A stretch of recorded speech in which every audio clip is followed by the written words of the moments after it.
Welcome to the Kiveton Waters YouTube channel, where the bank talks real and the laughs come natural. Fishing news, fishing chat, pull a chair, sit back. Got your tackle, got your brew, yeah, we got your back. Tips and tricks to catch that fish. Ask your questions, get your wish, oh yeah. Results and how they go. Kiveton Waters, everything you need to know. And in this week's show, Mark's been to fish shop again. We're over 30. Disco shows us why he's called Disco. Ha ha ha. And Adam Dowd, yet again, does nothing. Look at this lazy drinking tea while I'm out getting wet. Come on, we've got work to do. They can't sit supping tea. Oh dear. In all seriousness though, Shane, we've got lots of cool stuff to talk about today because it was the Guru Feeder Cup at Langold last Saturday. And I got a little bit of nice footage and video from that one. So we'll stick that on the end of this video. So anyone wanting to have a good look at Langold and the Feeder Cup, stick around till the end of the video to watch that. And we'll also do a bit of a summary of what's happening this Friday at Hartill, because you're fishing the Feeder Cup qualifier at Hartill Reservoir. And from what I've seen today, I think a big weight could win it. There's been loads of carp caught, so stick around till the end of the video for that stuff. We've also got... yeah, as you just said on the intro, I've done some fish netting from our stock pond, the last bit of fish moving I'm doing for this year. So get to have a look at them being put in Polly's pond, which looks fantastic. So we better get through the match results so we can get to all that good stuff, haven't we? I think on last week's show, we said we went into like proper in-depth into the silverfish stuff and all that kind of thing, because we both fished quite a bit. And I said, I'm just going to take a bag of F1 Dark and a pint of maggots, and because I think that's all you need. And the 2 rigs we discussed on the last one. If you want to see them rigs or whatever, watch the last video. Shane shows you an in-depth thing on the bank. And it was good enough, luckily, because I won that one with £29 off peg 6 on Oliver's. I think I was on. 6 on Oliver's. Yes. Yes, I was on peg 6 on Oliver's. And probably, I'm not going to waffle on too much about me catching fish because that gets boring, but probably the best days fishing I've had in a long time. Yeah, you got a bag full, didn't you? I think the first 3 hours of the match, I caught a fish every single drop in. And the last 2 hours of the match, I still caught a fish nearly every drop in, but just had to sort of work at it a bit more, you know, like rest a line, go on another line, wait 3 or 4 minutes, then I'd get one. But the first 3 hours was ridiculous. I think I probably caught 70 or 80 tench in the first 3 hours, which is just great fishing. And for price of a bag of ground bait and a pint of maggots, let's be realistic. It's not a big bait, is it? Yeah, you don't need a pint of casters, half a pinkies, 2 pints of maggots, a kilo of worms. And to be fair, I only used half of the bag of ground bait. I mixed it all up and chucked what were left in the stock pond. But if you were being a bit stingy, I reckon you could do half a bag of ground bait and half a pint of maggots for the same result. Yeah, for great fishing. Yeah, really happy with that day. Kev Baxter fished a blinder as well. We was like on different stamps of fish. I probably had over 100 little fish and the odd bonus fish. Kev just caught the big ones and had £27. Awesome. He's also lost 2 big skimmers late on, he said, so he's done me a little favour there and probably gave me that one, but I'll take it. So that's the silvers, so all going well. I'm fishing the silverfish match again tomorrow. Similar approach. Let's see how that goes. Moving on to, just back to that one. It fished really well last Thursday. I think everyone had double figures, fished its head off. Yeah, so awesome. Good sign that the fish are waking up. I think I talked to Mr. Godfrey about this a bit. It kind of, as the daylight hours start to get a little bit longer, almost doesn't matter if it's a bit cooler. It's like the daylight hours tend to wake the fish up a bit as well. So hopefully we're leaving all that terrible January ice behind us and we've got a bit of good fishing to come. I think on Oliver's, the fish on that day, it proved that the fish were all over the lake as well, didn't it? Yeah, I think there was 8 of us fishing from memory, and I spread us all around the lake, and there was tension skimmers caught off every peg all around the lake, which is amazing to see, because not that I'm saying Kiveton's brilliant, but that's what we're here for, to tell everyone how good it is. Yeah, it is. But there's a lot of other places you'll go where all the skimmers are that end of the lake and the tench are that end of the lake. It's like there's all species in every peg, it seemed to be. Yeah, there is, absolutely. Which is fantastic to see. Saturday's Open, you fished this one and I wasn't there, so you might be able to enlighten me a bit on this one. Sam Broomhead won the match with £51 14 ounces from peg 8 on Roses. Yes, he fished the feeder from the start and stuck with it. I think he got hybrid feeder. Hybrid feeder, yeah. Steady away, really simple tactics. I was a couple of pegs down. Yeah, he stuck with it all day and picked his first fish up about 2 hours in, and then it got stronger as day went on. There's fish in bowl still, obviously. And I think John finished second in bowl, fishing similar tactics. Very close, weren't it? So John Freeman's had £50 4 ounces. Sam Broomhead's had £51 14 ounces. That's right, so yeah. Mega close match. I personally, my match, when I get it an hour and a half, 2 hours, more or less, I come off that feeder when Sam caught. I just wanted to do a bit of waggler fishing because I was fishing another match the day after. I just wanted to fine tune that, and then I thought towards end, I better look for some carp. And proof it pudding again, that last hour at Kiveton can be absolutely amazing. I had 2 carp for £26. That's crazy. So, yeah, absolutely fantastic. You had £32 for third, so you had a few silvers on the waggler and then 2 absolute monsters. Yeah, just did you catch them on the hybrid or the bomb? Dead simple hybrid, fishery micros, and a 6mm pink wafter. What the venue, and I think, not calling anglers sheep, but it's easy to follow the winning methods, isn't it? And it is very clear at the minute that bomb and corn this time of year at Kiveton is a fantastic method. You know, you can't argue. It's probably, if you're on a shed full of carp and you can only take one thing, it'll probably be the bomb and corn. But you and Sam have proved last Saturday, first and third on the match on a hybrid feeder. You can't write it off, can you? Well, I looked at the colour in the water, and for whatever weather, obviously the colour was back full strength. A couple of days earlier, you could see it bottom, so that's why I opted for hybrid feeder. If it had been gin clear, I'd have fished bomb and corn. Yeah. And I noticed Sam were catching on hybrid feeder. And again, like I said, Kiveton, you don't go home early. So I thought, well, if I'm going to be in any money now, I've done what I need to do on waggler. If I'm going to be in any money now, I need to catch carp. I get it an hour and 15 minutes and £26 at net in third place from nowhere. So it's crazy, isn't it? Yeah. That's Saturday's match wrapped up then. On Sunday, I was present. Wayne Lomas won the match with £56 from peg 6 on Roses. That was on the bomb and corn. Yeah, I think I got a little video of Wayne playing a few fish and that, so I'll stick them on the screen now. Jeff Hydes, which is interesting, was second on the match off Oliver's Lake with £44 5 ounces. And Jeff actually had a lovely net, probably, can't remember, 14 or 15 pound of silverfish, which he then topped up with a few carp on a feeder.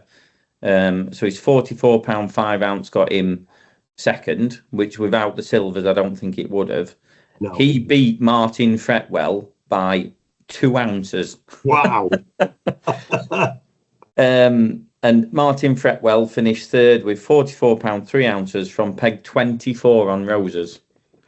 Right. It's interesting because the pegs that was in on this match, I would say peg 8 on Oliver's to win the match or frame, and peg 24 on Roses would have been near bottom of people's choices, wouldn't it? Absolutely. We say it all the time, but that's the great thing with the fishery. You might fancy an area, but you can't write anywhere off because... No, definitely not. I mean, peg 24 is if he catches one more unit, he's won the match, hasn't he? Absolutely. He actually had one about 15 or 16 pound. Martin did. So another one of them, and he's nearly there. Yeah, he is. And I think that's the thing, Mark. Some people will draw the peg and automatically assume they've got nothing to come, and then at the end of the match they find they're in money, and it's like, oh, you just do not know where you're going to catch the fish. Yeah, it's hard as an angler not to. If you draw somewhere that you didn't fancy that day, that you'd put it in your head, it's hard not to have a moan about it, isn't it? Yeah. But I think you've almost got to go fishing sometimes and not have areas in your head you fancy. Just like almost just fish the peg. Blank your head at the draw and just go and, because you can't change it. Once you've drawn that peg, you've got to go and do what you can do off it. Gotta fish it, yeah. Tuesday, bomb and feeder, there were 16 booked on the match, but only 8 stayed to fish, and I don't blame them because it was hardcore. Absolute hardcore. Yeah, it was like 50 mile an hour Arctic -5 temperature winds, like barely fishable, sidewards rain. But fair play, the Wizard won the match with £24 11 ounces off peg 20 on Oliver's. Magic! So well done, the Wizard, and well done, even if you packed up and went home early, that I know a couple of lads did, and I don't blame them. Massive well done for them that just fished in that. I saw on Facebook quite a lot of matches around the country just cancelled the match. Yeah, understandable. I nearly cancelled going to work it with that lad. But we've got some hardcore anglers, haven't we? And they stuck it out and had a go. And then it was hard to believe. I've been at Kiveton today, and it was hard to believe, stood next to the lake this morning, that it's the same country that you're in as yesterday. Yeah. It's gone flat calm, no wind, not a cloud in the sky. We've had a hard frost this morning. Pegs 1 to 4 on roses were frozen. All the puddles were frozen solid. And I just think the big stir up of all that rain and wind, and then a flat, calm, bright day, it was never going to fish that well today. It's been terrible. Last couple of days the weather's been horrendous. You mind fishing in it? It's just been horrendous. It's actually £38 won today, Mr. Andy Hill off peg 6 on roses. Awesome. Robbo was second with £22. Mr. Consistent. He is. And what got Robbo his second place on the match today is he caught £10 of silvers. Yeah, exactly. Yeah. Which is great to see. He's had a few hours on silvers and a few hours on carp, and he's done it nice. But what's impressive, because I knew it fished terrible today, but there's still a lot of anglers dotted around the lake had a couple of carp apiece. Yeah. So there's still been quite a few fish caught today. I'm just hoping it's had enough time to settle down the fish as well tomorrow from a selfish perspective, because I want to catch a load. Absolutely. And hopefully we get a bit of better weather and things settled out. But that's all our match results. As we said at the start of the video, I've got some nice footage and loads of info on the Guru Feeder Cup. So if you want to look at Langold and Hartill, stick around for that. But first, I had another little trip.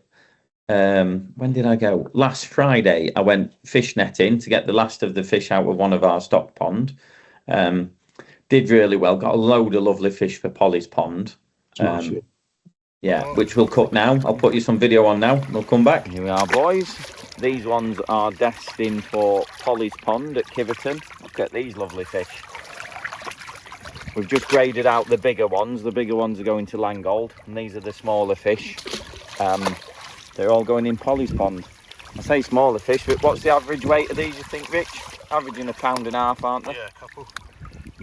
Gorgeous fishes. So as you've just seen there, we got a load of like what I consider the really nice fish to stock, which are like 1 to 3 pounders. So that lake now is just going to be absolutely fantastic. On Monday, hard to keep track of days, isn't it? Absolutely. On Monday, we'd got Craig was pleasure fishing on there, and my dad was fishing as well. I don't call him Steve, we just call him Dad. Yeah. So Craig was catching little carp, like from baby stockies we've put in up to like 2 or 3 pound, every drop in on the pole. every single drop in, and Dad was just up to his right with Dad's been out of fishing for ages, and he likes a bit of outdoor camping, and he's decided he's going to start putting a rod in as well because he keeps camping next to lakes.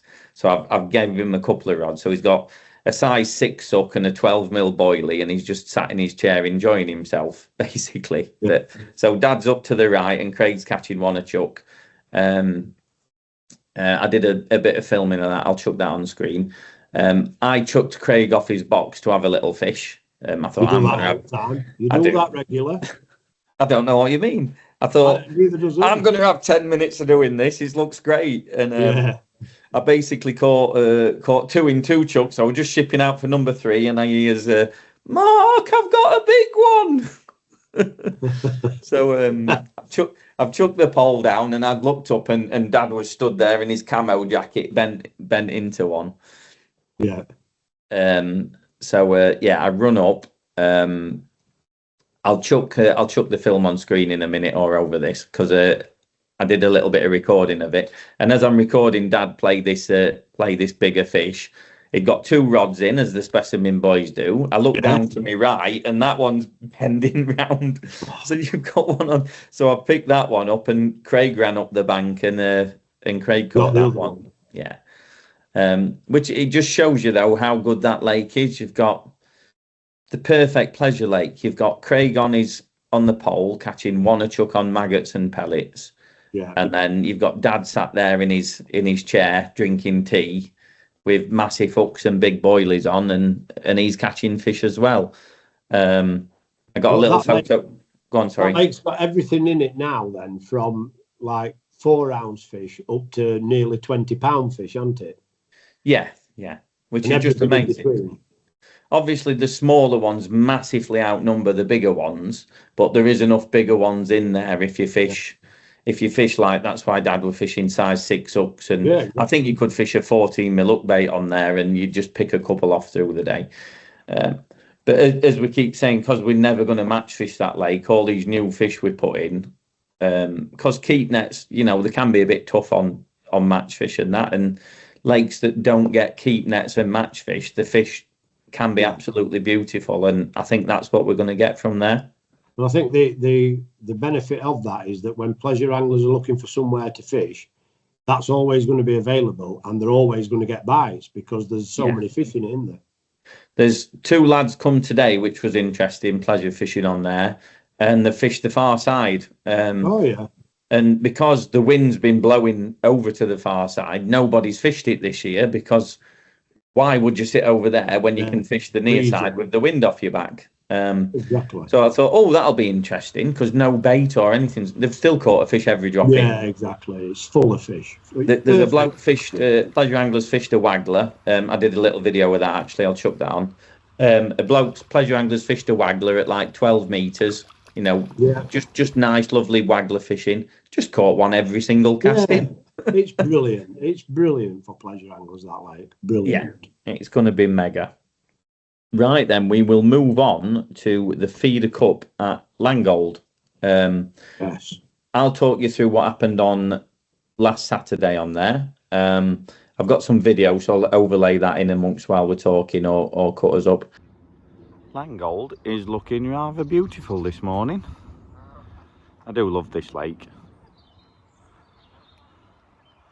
Mr. Tony Fong's just poured me a cup of tea. Thank you, Tone. No problem. NPEG 38 today. Looks beautiful, doesn't it? Do you fancy it? I fancy a few pulls. Fancy a few. You've got quite a tricky section, because you've got Jamie Harrison on peg 8. Is it? Which could be good today, couldn't it? Yeah. Ben Holmes is on peg 11. Ben's never fished Langold before, but he's a great angler. Tell them a few pointers. Just a little bit, not all the truth, No, just a little bit. Just a few. Tony Fong has qualified for the Feeder Cup final on his first attempt for 2 years running at Langold. Yep. So is this going to be a hat-trick of final appearances? I hope so, yeah. You've done well in the finals as well, haven't you? Yeah. First year you came second. Then I won my section and won one fish off. Yeah. So man in form for this competition. Yeah. My favourite to qualify today. Hope it works. What's your tactics, Tone? Can you tell us? Can you tell us your tactics? No, just A long line and a short line. A short line for small fish. Well, for roach, roach you're going to feed. They've been catching on pole There's been some over winter. mega weights of roach, haven't they, on Yeah, Langold? What's your biggest weight of roach this winter? Well, this winter, £20, £19, 15. £19.15 a roach in depths of winter. That's mega, isn't it? So, Hopefully get a few of them. Good luck, Tone. We'll see you in a no bit. problem. 1, 2! Yeah. Tommy, Yeah. do you want to win 10 grand? Yeah. Have you got a feeder rod? Yeah. Mr. Harrison, have you got any fishies? I have. I've caught 19 roach. How about that? Does that sound good? Is that any good today, Tommy? Yeah, that's good for you. It's good for me. And bad for me. I'm back for you. What's going to happen now, Tommy? If I film his tip, it'll go round. That's it. Are you tucking him in? Right, we've getting him a lucky rub on back. He's giving him a lucky cuddle. I've got a bad shoulder. That's me starting to get to a massage, that. So we've given Mr. Harrison a lucky shoulder rub. Yeah. We've filmed his tip, so that'll never go round. Get ready. And we're going to go and do some bank running now, see if anyone else has caught out. Come on, Tommy. And what did you say you've got, Tone? 2 skimmers? 2 skimmers, a 2 pound breamish, and Yeah. about 5 roach. Thinking about £5. Yeah. Up to yet, that's the best I've heard in this section, but we've obviously all this bank to run. So we'll pop back up and let you know how you're getting on. All right. How's it going, Disco? 2 little roach, Paul. 2 little roach? Oh. Is he doing any good, Tommy, with 2 little roach? Right, Tommy, and the word on the bank is this man, Mr. Jamie Harrison, has had a skimmer. So that lucky rub you gave him, I think it's worked. Is this true? Yeah. Got a skim, Bob? Hope you come back for another one. Quick, we're not going to stay long, but sneak down and just give him another rub to see if he can... Don't run. Give him another rub. This one here. Thank you for that. Do you want a chicken popper? Do you want to... Go on, open that box. Go on, up mate. down there. What's in there? I'll not eat them all. What's in Chicken there? poppers in there. Oh, look at this. He's feeding you. Go on, mate. I'm way too busy to be eating them. Thank you. Thank you. Take a couple for you all. What weight have we got then, Jamie? I'll just have I 2. might have £4. Mine, yeah? Well, that skimmer's about £1.25, maybe £1.50 tops. Yeah. Not the £3 of the Allens. So when you went, I topped my short line up because Yeah. it just died. I had one more roach. I've got 20 roach. And I'd set me long method line up and I went on that first chuck after 7 minutes. I got it. Wow. First On the chuck. method. Mm. So Tony Fong's got 2 skimmers and a bream and a few roach, £5.5. Right. Where's he? Onto the bank? Yeah. That's winning your section. Is it? So you're a £1.50 off then, winning the zone. But all to play for, mate. Good. Right. Well, can all change, can't it, mate? One bite, that's it. Quick, give him that lucky rub again. Good luck, mate. We'll see you next on the way in All right. Look for the forward to it. scales. See you in a bit. See you in a bit.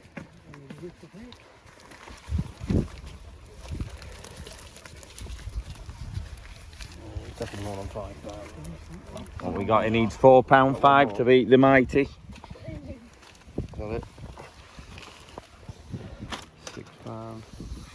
But yeah, it fished quite well, to be honest. Langold's been fishing absolutely brilliant, and every time we have an event on Langold, we seem to get torrential rain 2 or 3 days before, which turns the lake bright orange, which is just it's just a pain. It's isn't like it? pumpkin soup, isn't it, when it gets that rain in it? Yeah, and it's just annoying because for the last 5 or 6 weeks, the lads have been catching up to £20 a roach. Oh no, I've seen some at nets. The fishing's been absolutely amazing while water's been nice.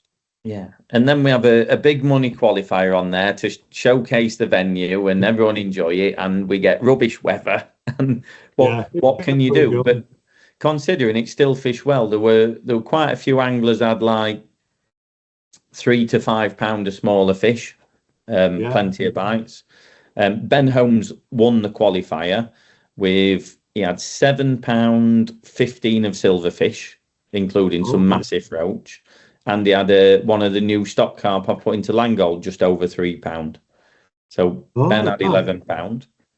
Yeah, good. What was nice to see as well, last year's winner of the Guru Feeder Cup, Jason Farmer, he won the final last year with Tench on Langold, so he's now Yes. the Tench god naturally. Photo proves it. Yeah, and he was the only angler on the qualifier to catch a Tench. And I saw And he a qualified. picture. That were a good tench. Yeah, It were yeah, a good great. tench. Great Tench. Yeah, so the Guru Feeder Cup at Langold went down well. This Friday, then we're at Hartill Reservoir. It's going to be interesting. The first ever match at Hartill under its sort of new, well, it's a new venue, isn't it? Yeah. If you've drained somewhere for 3 years and then filled it back up and put new fish in, it's a new venue. So yeah, brand new platforms. Looking forward to it.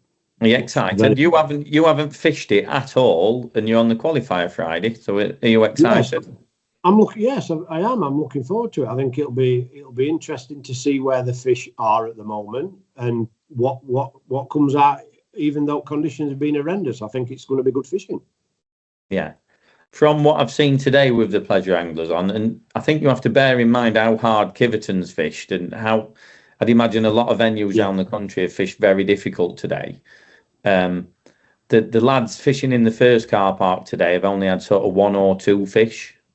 But the lads the other side of the sailing club up on peg 6 and 7 have caught 1 every single cast in. No surprise.